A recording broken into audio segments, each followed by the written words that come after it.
கர்த்தருடைய பரிசுத்தமான நாமம் மகிமைப்படுவதாக. ஆசீர்வாதமான ஒரு நல்ல காலை வேளையிலேயும் பாளையங்கோட்டை இந்திய தேவ சபையிலிருந்து அனுதின மன்னாவை உங்களுக்கு வழங்குவதில் மிகுந்த சந்தோஷம். கிருபையாய் தேவன் தந்த இந்த நாளுக்காக கர்த்தரை துதிப்போம். செப்டம்பர் மாதம் 3ஆம் தேதி இந்த நாளிலே நேற்றைக்கு தியானித்த அதே தலைப்பின் கீழே இந்த நாளிலும் தியானிக்க கர்த்தர் உதவி செய்வாராக. சபை கூடி வருதலை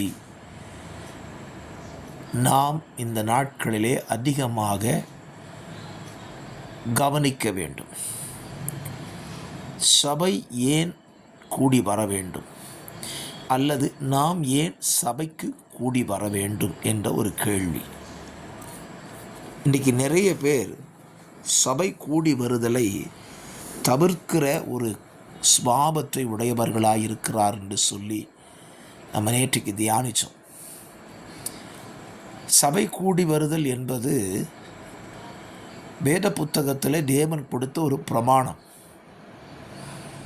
இஸ்ரவேல் ஜனங்களுக்கு தேவன் இந்த பிரமாணத்தை கொடுத்திருந்தார். சபை கூடி வருவதற்கென்றே ஒரு எக்கால சத்தம் துணிக்குமா. அப்படி துணிக்கும் போது சபையார் கூடி வர வேண்டும் ஆசரிப்பு கூடாரத்துக்கு. சபை எங்கே கூடி வர வேண்டும்? ஆசரிப்பு கூடாரத்துக்கு முன்பதாக கூடி வர வேண்டும். இன்றைக்கு நமக்கு சபை கூடி வருதல் என்பது ஆலயத்திற்கு. தேவன் இன்றைக்கு கிருபையாக நமக்கு நல்ல ஆலயங்களை கொடுத்திருக்கிறார்.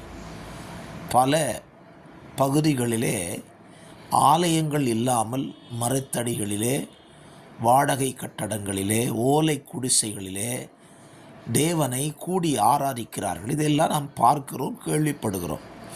ஆனால் கிருபையாய் தேவன் நமக்கு ஆலயத்தை தந்திருக்கிறார். இந்த ஆலயத்தில் சபையாய் கூடி வருவதற்கு நமக்கு எத்தனை தான் காரணங்களை சொல்லி கொண்டிருக்கிறோம். இந்த காலங்கள் நாம் தவறவிடாத காரியங்களில் ஒன்றுதான் சபை கூடி வருதல். ஆலயத்திற்கு வருதலை தவறவிடக்கூடாது. இந்த ஆலயத்துக்கு வருகிற காரியத்தை குறித்து சங்கீதக்காரனாகிய தாவீது சொல்லும்போது சங்கீதம் 122:1 சொல்லுகிறான், கூடி வருதலை விடாதிருக்க வேண்டும். இஸ்ரவேல் புத்திரருக்கு தேவன் கொடுத்த பிரமாணங்களில் அது ஒன்றுதான். இந்த எக்கால சத்தத்தை கேட்கும் பொழுது அவர் ஆலயத்துக்கு கூடி வருகிறார்கள். இன்றைக்கும் கர்த்தருடைய பிள்ளைகளாக இருக்கிற உங்கள் வாழ்க்கையை யோசித்து பாருங்கள். தேவனால் தெரிந்து கொள்ளப்பட்ட சபையில் இருக்கிறீர்கள். ஆனால் நீங்கள் ஆலயத்திற்கு கூடி வருகிறீர்களா? நாம் ஏன் ஆலயத்துக்கு வர வேண்டும்? சங்கீதக்காரனாகிய தாவீது சங்கீதம் 122 சொல்லுகிறார், கர்த்தருடைய ஆலயத்திற்கு போவோம் வாருங்கள் என்று அவர்கள் எனக்கு சொன்னபோது மகிழ்ச்சியாயிருந்தேன் என்று சொல்லுகிறான். காரணம் என்ன? அவனுடைய மகிழ்ச்சிக்கு காரணம் என்ன? அங்கே கர்த்தருடைய ஜனங்களாகிய கோத்திரங்கள் கர்த்தரின் நாமத்தை ஸ்தோத்தரிப்பதற்கு போகும். அவன் ஆலயத்துக்கு ஏன் வருவதை விரும்புகிறான்? ஆலயத்துக்கு வந்தால் தேவ ஜனங்களை பார்க்கலாம், தேவ ஜனங்களோடு சேர்ந்து துதிக்கலாம், தேவ ஜனங்களோடு சேர்ந்து தேவனை ஆராதிக்கலாம். இந்த மகிழ்ச்சி தான் அவனை ஆலயத்துக்கு வர செய்கிறது.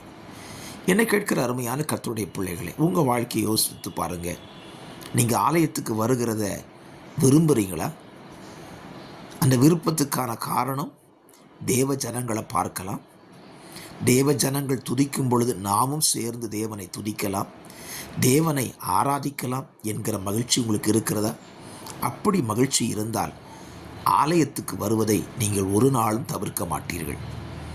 அதை உங்கள் வாழ்க்கையில் முக்கியமான பகுதியாய் கருத ஆரம்பித்து விடுவீர்கள். ஆகவே சபை கூடி வருதலை நீங்கள் விட்டு விடாதிருங்கள். சபை எங்கே கூட வேண்டும் என்று சொன்னேன்? ஆலயத்திற்கு, ஆசரிப்பு கூடாரத்துக்கு முன்பதாக சபை கூடி வர வேண்டும். இதை நீங்கள் செய்வீர்கள் என்று இன்றைக்கே தீர்மானம் செய்யுங்கள்.